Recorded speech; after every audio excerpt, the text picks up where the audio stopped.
Hello, today I'd like to welcome you to the Cuyahoga County Soldiers and Sailors Monument.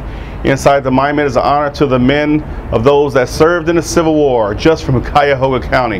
And as we enter today, you'll find out a lot of information from what's entailed inside here, Monday through Friday, from 9 to 4, free of charge, the best price in Cleveland. So come right inside and let's learn more about the Soldiers and Sailors Monument of Cuyahoga County.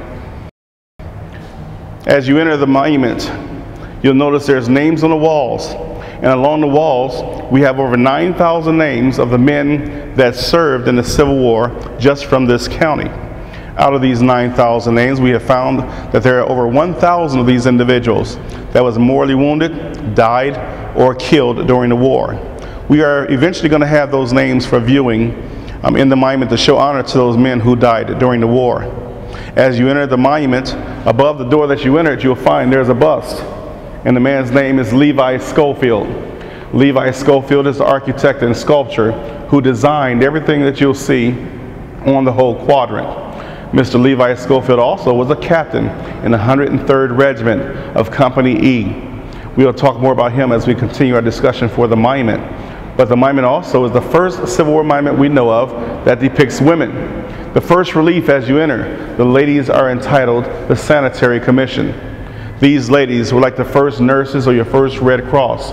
They changed bandages, they changed linen, they provided medication for the troops and things along those lines. All of our reliefs interior are made of bronze. They're all life-size. Each have the names under them to give you information of who you're looking at in each display.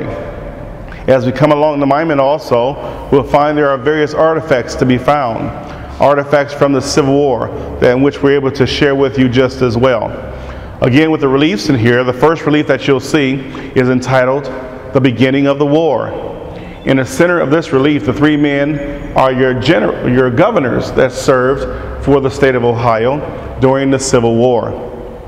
You have William Dennison, David Todd, and John Brough. To the side of each of them are major generals that served in the Civil War together also.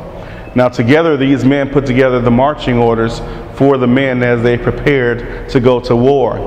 When we look to the side of the display also, we will find the men they're signing up for war. They come through as they receive their marching orders from the major generals and the governors, and on the other side of the display we find them in uniform marching off to war. On the interior of the monument, again, we do have a number of artifacts to view. A real precious piece we have, which was donated to us by a lady from New York. It is a discharge paper. The man's name is Peter Clampett, and he was in the National Guard in the 150th Regiment. It also has a copy of his picture with his wife. This is a document. It has a signature of Abraham Lincoln and the signature of Edwin Stanton, who was our Secretary of War during the time as well. You may also have the opportunity to view some beautiful stained glass windows. Our stained glass windows was used originally for ventilation, but now we actually have air conditioning and heating from a $2 million restoration in which we just completed. The windows are still operational, but you'll notice the designs on each side of the windows. It will match the statues that sit on the outside of our esplanade. To our west side, we have the cavalry, and you'll find horse saddles and horseshoes in the windows. To our north, we're going to have the infantry with the weapons and instruments. To our east, we have cannonballs, which will detail the artillery, and the door you enter, the Navy outside. Our southern interest is our Navy. Coming around to our next display, which is enjoyed by quite a few people, we entitled this our Emancipation Display. When we look at this display, we find a man kneeling. His name is Dan Field. Dan Field was a servant for Levi Schofield during the Civil War. Abraham Lincoln, the president of the time, is releasing shackles and presenting Dan Field with a Springfield rifle. This is actually in keeping with our Constitution.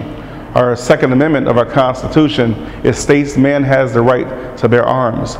Here we have the president releasing shackles and presenting a Springfield rifle, allowing Dan Field the right to bear arms to protect his freedoms. This is after the war. Behind the president, you'll find also the four main financiers of the Civil War. John Sherman, the brother of General William Tecumseh Sherman. He stands next to a treasure we know of called Salmon Chase. Salmon Chase on Lincoln's cabinet during the Civil War. Next to him also you'll find Benjamin Wade and Joshua Giddings. A lot of their cause to abolish slavery was utilized after the war also. But these men again made some very significant contributions for the Civil War. The chandeliers we notice interior. The chandeliers that was redone also were manufactured for us. When they originally opened the monument, they had gas lanterns on top, DC electric on the bottom. Very courageous men. Even though we're not that courageous, we had these manufacturers so you could see what it was like. Something new also, we have a quilt that was just completed. And the lady that completed this quilt, she used the monument as inspiration to do this, and is known to have won some awards as well. But it actually coincides with a lot of the insignia of the inside of the monument also. A very beautiful quilt and something to view also. It has 4 presidents on there, different corps badges relating to those within the monument as well. Again, many names that you'll see in the monument that really catch your eye. Could you have ever imagined that we had a John F. Kennedy in Company G here? He was even a captain that served in the Civil War. Some of our past presidents' names can be found on the walls here. And how about over here? The Waltz family. Anthony, Curtis, Isaac, Israel, Jacob, William Waltz, all brothers. They all did survive in the Civil War, but their job title was musicians. This was truly a melting pot of the time also. We have here on tablet 26, USCOLDINF. This stands for United States Colored Infantry, the all-black troops from the 5th Regiment, 27th Regiment, 48th Regiment, and the 108th Regiment. These are those from this county that served in the all-black troops. We have approximately 26 names that are listed here. This past Memorial Day, we had an educator. His name is Paul LaRue, and he came to speak for us, our keynote speaker, and he spoke on the topic, what's in a name? He challenged his class to see how many of those of color that were killed in the Civil War, where they were buried, and I believe the number was somewhere around 500 names that the class came up with just from Ohio, which intrigued us to do some further research. And presently we're about 140 names somewhere in that area of those names that qualify to be in here as well.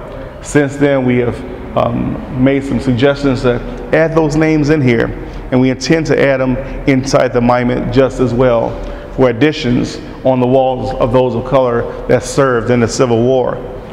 The final relief interior, we once again find Abraham Lincoln, and in this display it's called The Conclusion of the War.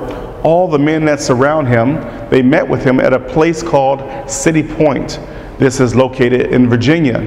Not at the same time, but when they all met with President Lincoln, they were discussing with him how they felt the war should conclude.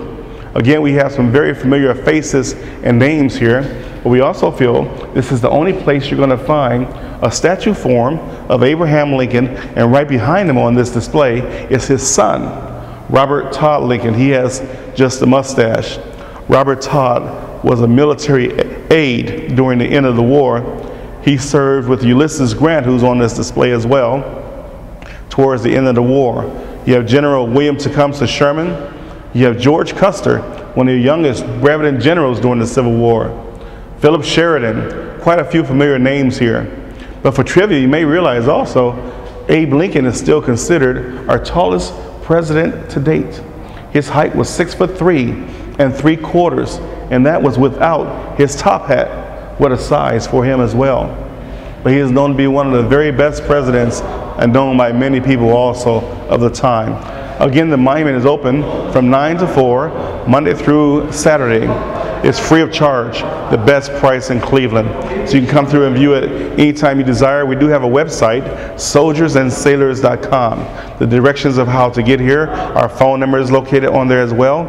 And again, my name is Tim. Any questions you may have, feel free to call, and we'll be glad to address them as well there.